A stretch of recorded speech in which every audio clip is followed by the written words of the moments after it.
Hello students, today we are going to study about the hydrodynamics. What is meant by hydrodynamics? It is the branch of physics which deals with the study of fluid in motion. Whenever that fluid is in motion, उसकी study it is under hydrodynamics. अभी तक अपन ने fluid at rest study किए थे, अभी fluid in motion study करना है. ठीक है? We consider आइडियल फ्लूइड के लिए अजम्पशंस देखे थे अपन ने. इट इज इनकॉम्प्रेसिव मीन्स उसकी डेंसिटी कांस्टेंट रहती है. It is non viscous means उस फ्लूइड के लेयर्स में कुछ विस्कस फोर्स नहीं है. It's flow is irrotational means उसमें आपको कुछ एंगुलर वेलोसिटी कंसिडर नहीं करनी है. Now one more thing, that is its flow is steady, that is non-turbulent. अभी इसका मीनिंग देखना है कि what is mean by steady or a non-turbulent flow. See here, steady flow. Steady flow किसको कहते हैं? Steady flow को दूसरा नाम है laminar flow और a streamline flow. ठीक है? Suppose this is your pipe through which fluid is flowing. तो वो पाइप में अगर फ्लूइड फ्लो हो रहा है, अपन 3 उसके मॉलिक्यूल्स कंसीडर करते A, B, C. तो ये C मॉलिक्यूल जो पाथ से आगे जा रहा है वो लाइन को बोलेंगे फ्लो लाइन. उसी पाथ से B मॉलिक्यूल जाएगा, उसी पाथ से A मॉलिक्यूल रहेगा. तो that flow is called as a steady flow. अगर ये C पॉइंट के नीचे और एक मॉलिक्यूल कंसीडर करते तो वो मॉलिक्यूल उसके नीचे में उसको पैरेलल आगे जाएगा. उसकी फ्लो लाइन जो रहेगी वो इसको पैरेलल रहेगी. Means such type of flow is called as a steady flow. Pipe अभी देखो, इस टाइप का भी पाइप रह सकता है. तो ये पाइप में भी अगर 3 पॉइंट कंसीडर करते हो आप, 3 मॉलिक्यूल A, B, C, तो C मॉलिक्यूल अगर ये पाथ से जा रहा, ये फ्लो लाइन हो गई उसकी, तो उसके पीछे B जाएगा, उसके पीछे बराबर वही पाथ फॉलो करेगा A. Such type of flow is called as a steady flow. Okay, now we consider about the velocity. अभी उसमें वेलोसिटी कैसे रहेंगी? See here, velocity of the fluid at given point is constant. समझो ये यहां से fluid flow कर रहा है. फ्लो करने के बाद अगर ये C पॉइंट यहाँ पर आ गया, C मॉलिक्यूल यहाँ पर आ गया, उसकी वेलोसिटी यहाँ पर 10 मीटर पर सेकंड है. आगे जाने के बाद कुछ कारणवश उसकी वेलोसिटी अगर बढ़ गई, वह यहाँ पर अगर 30 मीटर पर सेकंड है. वैसे ही A मॉलिक्यूल जब भी यहाँ आएगा उसकी वेलोसिटी 10 मीटर पर सेकंड रहेगी. वो जब यहाँ पहुंचेगा उसकी वेलोसिटी 30 मीटर पर सेकंड रहेगी. Means velocity of the fluid at a given point is constant. यहाँ पर भी, यहाँ अगर C पॉइंट यहाँ पहुंचता है, उसकी वेलोसिटी जो रहेगी वही वेलोसिटी A पॉइंट यहाँ पहुंचने के बाद रहेगी. Such type of flow is called as a steady flow. Okay, next point about the steady flow is that steady flow or a streamline flow. These flow lines are called as a streamlines also. Streamlines are always parallel. They never intersect each other. ये जो भी flow lines रहेंगी, ये सभी इसकी ये वाली है, उसके नीचे वाले की ये रहेंगी. These flow lines or the streamlines, they never intersect each other. They are parallel to each other in case of steady flow. One more point is there, that is velocity of the flow is always less than critical velocity. ये point आप ध्यान में रखो, बाद में critical velocity क्या है वो समझने के बाद आपको ये क्लियर हो जाएगा. Here the velocity of the flow is less than velocity of the critical velocity. Okay, is it clear to? ये 3 पॉइंट्स आपको ध्यान में रखना है अबाउट द स्टेडी फ्लो और the streamline flow. Next one, what is turbulent flow. अभी देखो turbulent flow किसको कहते हैं? ये सिमिलर, ये पाइप है, इसमें से वाटर या एनी फ्लूइड फ्लो कर रहा है. तो इसमें क्या दिखाई दे रहा है आपको? ये जो भी मॉलिक्यूल्स है they are in a random motion. कोई ये डायरेक्शन में जा रहा, कोई ये डायरेक्शन में जा रहा, कोई ये डायरेक्शन में, different different directions of the molecule is there. Molecules move in a random direction. Then velocity of the fluid at given point is not constant. यहाँ पर अगर वेलोसिटी एक है, यहाँ जाने के बाद उसकी अलग रह सकती है, आगे जाके अलग रह सकती, means the velocity of at given point, यहाँ पर देखें तो अलग है, दूसरा मॉलिक्यूल यहाँ आने के बाद उसकी वेलोसिटी अलग रहेंगी. Means velocity of the fluid at given point is not constant in case of turbulent flow. Steady flow में अपन ने देखे थे velocity of the fluid at a given point is constant. Next point, velocity of the flow. Turbulent flow में इसकी जो velocity रहेंगी, it is greater than the critical velocity. Its velocity is greater than critical velocity. ये point समझ में आ गया आपको. What is mean by streamline और द स्टेडी फ्लो और and the second one that is the turbulent flow. Now अभी आपने जो लास्ट पॉइंट देखे थे, velocity of the flow is greater than critical velocity. तो क्रिटिकल वेलोसिटी क्या होती है वो देखते हैं अपन.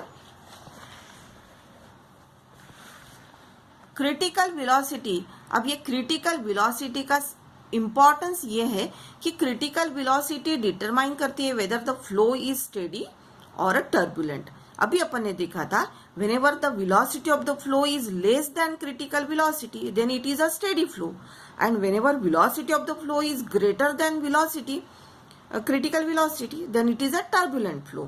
Means this critical velocity, it is denoted by Vc, and its importance is that critical velocity determines whether the flow is steady or a turbulent flow. अब ये critical velocity का कंसेप्ट किसने दिया था? साइंटिस्ट रेनॉल्ड साइंटिस्ट ने इसका concept दिया था. उसने फॉर्मूला दिया था Vc, that is the critical velocity, it is equal to R, then this is eta, R into eta upon rho into D. अब देखो R क्या है? R is the Reynolds number. R क्या है? Reynolds number. ईटा, दिस ये sign जो है इसको बोलते हैं eta. Eta is nothing but the coefficient of viscosity. अब ये कोएफिशिएंट ऑफ विस्कोसिटी क्या है वो आगे जाके देखना है अपने को, लेकिन only remember that is eta is the coefficient of viscosity. Rho क्या है? Density of the liquid. D क्या है? डायमीटर ऑफ द पाइप, जिसमें से वो फ्लूइड फ्लो कर रहा है उसका डायमीटर. ये सभी quantities. So the formula for critical velocity Vc is equal to R eta rho into d. Is it clear to you? यही फॉर्मूला से, ये फॉर्मूला किसने दिया? रेनॉल्ड साइंटिस्ट ने. अब ये रेनॉल्ड नंबर या रेनॉल्ड आर के लिए फॉर्मूला अपन लिख सकते. R it is equal to what? That Reynold number R, वही जो फॉर्मूला है इसको अपन बराबर रीअरेंज करेंगे. R it is equal to, R it is यही रखेंगे, R it is equal to Vc into rho into D. ये इधर चला जाएगा, Vc rho into D upon eta. तो आपको रेनॉल्ड नंबर के लिए फॉर्मूला मिल गया. Reynold number R it is equal to Vc rho into D upon eta. ना अभी ये रेनॉल्ड नंबर का यूज क्या है, इसका इंपॉर्टेंस क्या है, इससे पता चलता है इफ ये रेनॉल्ड नंबर की जो वैल्यू है, रेनॉल्ड नंबर की value if it is less than 1000 then the fluid flow is steady. If Reynold number is greater than 2000 then fluid flow is turbulent. Okay, if Reynold number is greater than 1000 and less than 2000 means fluid is in the process to change its flow from steady to turbulent. steady flow से वो turbulent flow बनने वाला है, ये इसका meaning है. समझ में आ गया आपको? Okay, now next topic, what is viscosity. Viscosity क्या होती है? Viscosity is nothing but the fluid friction. और इसमें ये टॉपिक में अपने को वही मेन पढ़ना है कि विस्कोसिटी क्या होती है. Viscosity is nothing but the fluid friction with the liquid layers और विद द एनवायरमेंट. जो भी लिक्विड रहेगा उसकी जो लिक्विड की लेयर्स है उसके लेयर्स के बीच में जो फ्रिक्शन है या वो लिक्विड का एनवायरमेंटल के साथ क्या फ्रिक्शन है, that is nothing but the viscosity. Okay, for example if we consider the example of water और हनी, दो लिक्विड कंसिडर किया आपने, वाटर और हनी का. तो water is less viscous than honey. Why? Because honey की जो फ्लूइड की लेयर्स है उसमें फ्लूइड फ्रिक्शन ज़्यादा है, उसके लेयर्स में फ्लूइड फ्रिक्शन ज़्यादा है. अगर फ्रिक्शन ज़्यादा है मीन्स, और उसका सरफेस के साथ भी फ्रिक्शन ज़्यादा है. अगर आपने एक सरफेस है, सरफेस के ऊपर हनी डाल दिया, हनी डालने के बाद वो उसका जो लिक्विड के लेयर्स रहेंगी उसमें फ्रिक्शन ज़्यादा रहने के कारण वो विस्कस हो जाता है. उसका सरफेस के साथ भी विस्कोसिटी ज़्यादा है, फ्रिक्शन ज़्यादा है. Means fluid friction between the layers is great, is more, therefore viscosity is more. Means water और हनी के इसमें अगर आपने देखा तो honey is more viscous than that of the water. अभी विस्कस फोर्स किसको बोलते हो और नॉन विस्कस फोर्स किसको बोलते हो वो देखते हैं. Viscous force means viscosity present, therefore fluid friction is present. Viscous flow है मीन्स उसमें विस्कोसिटी प्रेजेंट है, मीन्स फ्लूइड फ्रिक्शन है. ये देखो, ये अगर ये कोई पाइप है, इसमें से फ्लूइड फ्लो हो रहा है, तो फ्लूइड फ्लो करते हुए these are the flow lines. तो पाइप के साथ वाली जो पास वाली जो लेयर रहेगी उसकी वेलोसिटी ये सेंटर वाली जो लेयर रहेगी उससे कम रहेगी. सेंटर में जो भी लेयर रहेगा, लिक्विड की लेयर रहेगी, उसकी velocity suppose 10 metre per second है. उसके नीचे वाली जो लेयर है उसकी 8 मीटर पर सेकेंड है. उसके नीचे अपन कंसिडर करते सपोज 6 मीटर पर सेकेंड. तो ये वेलोसिटी इससे कम है क्योंकि ये लेयर का ये पाइप के साथ फ्रिक्शन हो रहा है. सबसे सेंटर में जो लेयर रहेगी उसकी वेलोसिटी ज़्यादा रहेगी. मीन्स ये फ्लूइड की जो भी लेयर्स हैं उनमें फ्रिक्शन है, means viscosity is there, therefore such type of flow is called as a viscous force. अभी विस्कस फोर्स देख लिया. नॉन विस्कस फोर्स किसको बोलेंगे? जहां पर जिस लेयर्स में फ्रिक्शन नहीं है, फ्लूइड लेयर्स में फ्रिक्शन नहीं है, मीन्स उसकी विस्कोसिटी जीरो है, वो फ्लो को अपन बोलेंगे नॉन विस्कस फ्लो. मीन्स ये जो भी लेयर्स रहेंगी वो लेयर्स के बीच में कोई भी रिलेटिव मोशन नहीं रहेगी. देयरफॉर रिलेटिव मोशन नहीं है, सभी लेयर्स 10 मीटर पर सेकेंड की इससे आगे फ्लो हो रहे. मीन्स दोनों लेयर में कुछ भी फ्रिक्शन नहीं है, दोनों के इसमें कुछ रिलेटिव मोशन नहीं है, तो इसको बोलेंगे अपन there is no friction, therefore no viscosity, means this flow is a non viscous flow. यहाँ पे देखो, ये जो भी लेयर्स है हर एक लेयर की वेलोसिटी कम ज़्यादा है. ओके, मीन्स इसके कंपैरिजन में इसमें रिलेटिव मोशन है, इसके कंपैरिजन में इसमें कुछ रिलेटिव मोशन है, कम ज़्यादा जा रहे, means that flow is a viscous flow, जिसमें वेलोसिटी सेम रहेंगी, जिसमें रिलेटिव मोशन नहीं रहेंगी, उसको कहते हैं non viscous flow. Is it clear to you? Now what is the, एक बार फिर से देखो, viscosity is nothing but the fluid friction. Fluid friction अगर ज़्यादा है तो उसमें विस्कोसिटी है. विस्कोसिटी है means that is the viscous force है उसमें. विस्कस फोर्स और ड्रैगिंग फोर्स. अब विस्कस फोर्स और ड्रैगिंग फोर्स क्या होता है वो देखते अपन. देखो, ये अगर कोई रिवर है, रिवर में पानी फ्लो हो रहा है, तो सेंटर वाली जो लेयर रहेगी उसकी वेलोसिटी ज़्यादा रहेगी. हालांकि जो रिवर, इसको बोलते हैं रिवर बेड, रिवर बेड के इसमें जो भी वेलोसिटी, लेयर की वेलोसिटी कम रहेगी कंपैरेटिव टू दिस. अगर अपन देखते कि ये लेयर, इसकी velocity suppose 10 metre per second है, उसके नीचे वाली लेयर की velocity suppose 8 metre per second है, तो देखो ये लेयर आगे जा रही, तो नीचे वाली लेयर को वो आगे खींचेंगी. मीन्स इसके ऊपर ये वाली लेयर ये डायरेक्शन में कुछ force लगाएंगी.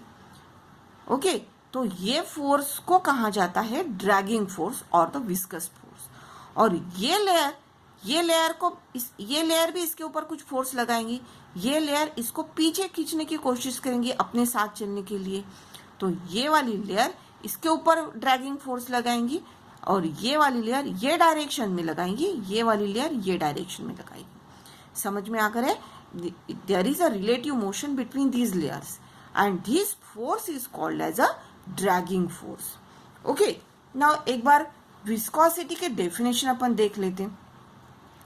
Viscosity means what? It is the property of the fluid by virtue of which the relative motion between the different layer of the liquid experiences a dragging force. अभी अपन ने देखा it is the property of the fluid by virtue means जिसके कारण by virtue of which relative motion between the different layers of the fluid experiences a dragging force.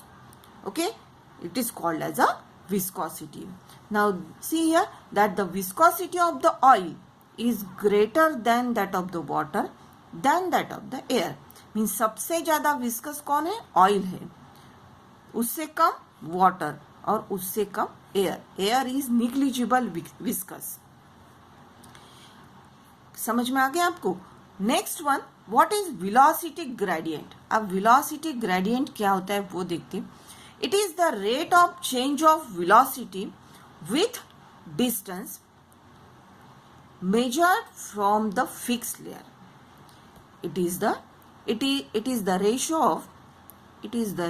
of rate of change of velocity with the distance measured from the fixed layer. Now see here, suppose या आपने viscous flow लिया है, एक river है, यहाँ से flow हो रही और उसके हर लेयर की वेलोसिटी दी है. सबसे सेंटर में जो है उसकी velocity suppose 8 metre per second, उसके नीचे 6 मीटर पर सेकेंड, उसके नीचे 4 मीटर पर सेकेंड, सबसे नीचे वाली 2 मीटर पर सेकेंड और यहाँ वेलोसिटी 0 मीटर पर सेकेंड. हर लेयर के बीच में सपोज 0.1 मीटर का डिस्टेंस है. ये डायरेक्शन है डिस्टेंस की. डिस्टेंस के दोनों इसमें जो भी डिफरेंस रहेगा that is dx, it is equal to 0.1 metre. Okay, तो velocity gradient क्या हो जाएगा? dv by dx. It is the ratio of change in the velocity with a distance dv by dx. अभी यहाँ पे देखो दो velocity में difference कितना है? 4 in minus 2 means 2. और दो layer में distance में difference कितना है?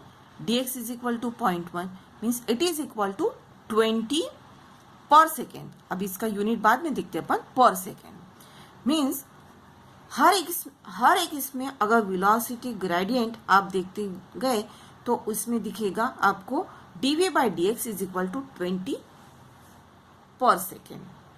ओके, मीन्स वेलोसिटी ग्रेडियंट अगर कांस्टेंट है means that flow is a viscous flow.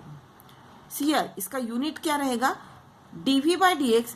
dv means nothing but the change in the velocity. Velocity का यूनिट है मीटर पर सेकेंड और चेंज इन द डिस्टेंस उसका unit है metre.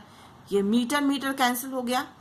सो 1/s को बोलते हैं per second. So the unit of velocity gradient it is equal to per second. Is it clear to you? Next point is about the coefficient of viscosity. अब coefficient of viscosity क्या होती है वो देखते अपन. Coefficient of viscosity it is given by scientist Newton. The Newton's law of viscosity क्या है वो देखना है आपको. तो suppose we consider these are the two layers of the liquid. These are the two layers. एक ये है और उसके नीचे वाली एक लेयर फ्लूइड की कंसिडर करना है. If suppose the area of this layer is a is the area of this layer. ठीक है, तो अभी जो दो लेयर के बीच में जो विस्कस फोर्स रहेगा it is denoted by this Fv. We have to study about the coefficient of viscosity. It is denoted by eta. Newton's law of viscosity. According to Newton, viscous force is directly proportional to the area of this layer. Then this viscous force is again directly proportional to the velocity gradient. This dv by dx, it is the velocity gradient. This viscous force is directly proportional to dv by dx. इसको अपन combine करते तो क्या मिलेगा आपको, viscous force is directly proportional to this A means area into dv by dx means velocity gradient. तो ये proportionality sign अगर remove किए तो इज इक्वल टू कांस्टेंट आएगा। तो F is equal to constant into A into DV by D X, F it is equal to eta A into DV by D X. This eta is nothing but coefficient of viscosity. So eta को, eta it is equal to this F E upon, इसको इधर लेके जाएंगे, A DV by D X. Okay, so eta के लिए formula मिल गया, that is coefficient of viscosity is nothing but the viscous force per unit area per unit velocity gradient. समझ में आ गया? So the definition of the coefficient of viscosity, viscous force per unit area per unit velocity gradient. Is it clear to you? दो liquid layer के बीच में जो भी विस्कस फोर्स रहता है, it is given by Newton's law of viscosity. Now see here that unit of this coefficient of viscosity, viscous force, force का यूनिट है न्यूटन, एरिया का मीटर स्क्वायर, ये जो है वेलोसिटी ग्रेडियंट, वेलोसिटी का है मीटर पर सेकेंड, डिस्टेंस का है मीटर। ये मीटर और ये वाला मीटर कैंसिल हो गया, ये वाला मीटर कैंसिल हो गया, तो न्यूटन सेकेंड हो गया, ऊपर चला गया तो newton second upon metre square. This is the SI unit of coefficient of viscosity. ये coefficient of viscosity is nothing but the viscosity, उसको आगे जाके विस्कोसिटी बोलने वाले पर। तो देखो, this coefficient of viscosity varies with temperature. अब वो टेम्परेचर अगर इंक्रीज होता है in most of the liquids, if coefficient of viscosity decreases with temperature increase, liquid में टेम्परेचर इंक्रीज होने के बाद कोएफिशिएंट ऑफ विस्कोसिटी डिक्रीज होती है। But in case of gases, coefficient of viscosity increases if temperature increases. ये बात ध्यान में रखना है। One more thing, for the oil coefficient of viscosity is greater than that of the water, than that of the air. Is it clear to you? Thank you.